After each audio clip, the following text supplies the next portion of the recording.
Hi everybody, Dr. Daniel Shanahan here again from Legs, Foot and Ankle Associates. Quick video about heel pain in kids.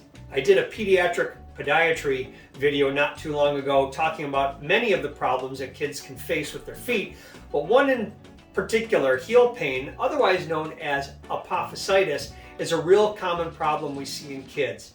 Most commonly, it's kids 14 or younger that are growing fast and playing in sports that require a lot of running. Soccer, basketball, tennis, track, anything like that. Football, of course, even baseball. And what happens is these kids will sustain the development of heel pain typically during or right after their sports that you'll find they tend to wake up the next day and they're not too bad. But then they play again and it starts to hurt again. So of course, a lot of times parents are fearful that the child will have heel spurs or plantar fasciitis. Plantar fasciitis is pretty uncommon in kids, and definitely heel spurs are extremely uncommon in kids and basically don't even happen. It's a what I like to call a garbage can term. I don't even like the term heel spurs.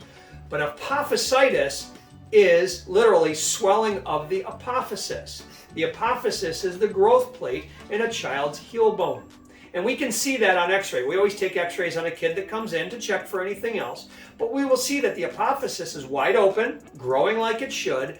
And when I assess that child clinically for their biomechanics and give a little squeeze on their heel, I will typically find where their problem is in the back of the heel area, and it equates to apophysitis or that kind of heel pain.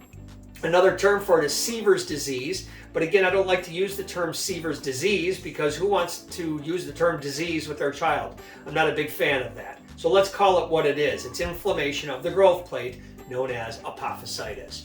So if you have a child playing in sports, having pain after participating, or pain while participating, that tends to go away for a little while but keeps acting up, come see us. We have a lot of ways to help it out. Nothing invasive, no shots, no drugs. It's typically just better biomechanics. We teach you about shoes, heel lifts, orthotics, means to help the problem not come back. The good news is ultimately they will always outgrow it because that apophysis or growth plate ultimately fuses around age 14 or a little later. So the good thing is it will go away. So if you have a child with heel pain, let us help. Dr. Daniel Shanahan, Legs, Foot and Ankle Associates. If you like our videos, please subscribe, click the like button, or leave a comment. We'd love to hear your thoughts or any other topics you want me to discuss. Have a fantastic day.